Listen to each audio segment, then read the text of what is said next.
மறுநாள் காலையில் நான் நன்றாக இருந்தேன். உடல் சோர்வு நீங்கி புத்துணர்ச்சியுடன் எழுந்தேன். முதல் வேலையாக அவளுக்கு நன்றி சொல்ல நினைத்தேன். ரொம்ப நன்றி கயல்விழி, நேத்து இரவு நீ இருந்திருக்காட்டா ரொம்ப கஷ்டப்பட்டிருப்பேன் என்றேன். அவள் புன்னகைத்தாள், ஆனால் வெட்கத்துடன் தலையை குனிந்து கொண்டாள். அவளது முகத்தில் தெரிந்த அந்த வெட்கமும் புன்னகையின் மென்மையும் என் இதயத்தின் ஆழத்தில் ஒரு புதிய விதையை விதைத்தன. ஒவ்வொரு நாளும் அந்த விதை துளிர்விட்டு காதலாக பூப்பதைப் பார்த்தேன். அந்த நாள் முதல் எங்கள் உறவில் மெல்லிய மாற்றம் ஆரம்பித்தது. மௌனத்திரை மெல்ல மெல்ல விலகத் தொடங்கியது. சின்ன சின்ன புன்னகைகள், சில நிமிடங்கள் நீண்ட பார்வைகள் என்று எங்கள் உலகம் சற்று விரிவடைந்தது. இந்த மாற்றத்தை நான் ரசிக்க ஆரம்பித்தேன்.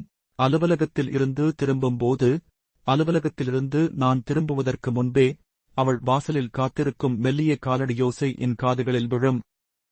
அந்தச் சிறு சத்தமே அன்றைய என் சோர்வை போக்கிவிடும்.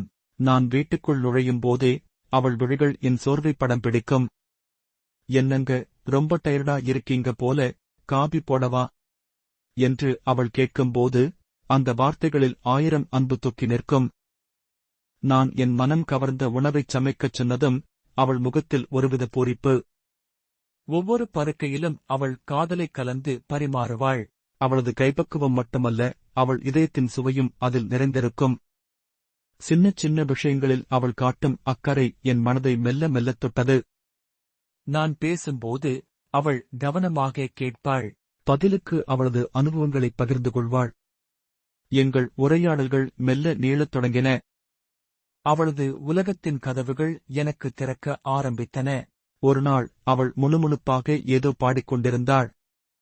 நான் சட்டென்று என்ன பாட்டு கயல்விழி என்று கேட்டதும் அவள் பதறிப்போய் நிறுத்திவிட்டாள். சும்மாங்க என்றாள். ஆனால் நான் விடவில்லை. உனக்கு இவ்வளவு இனிமையான குரல் இருக்கா?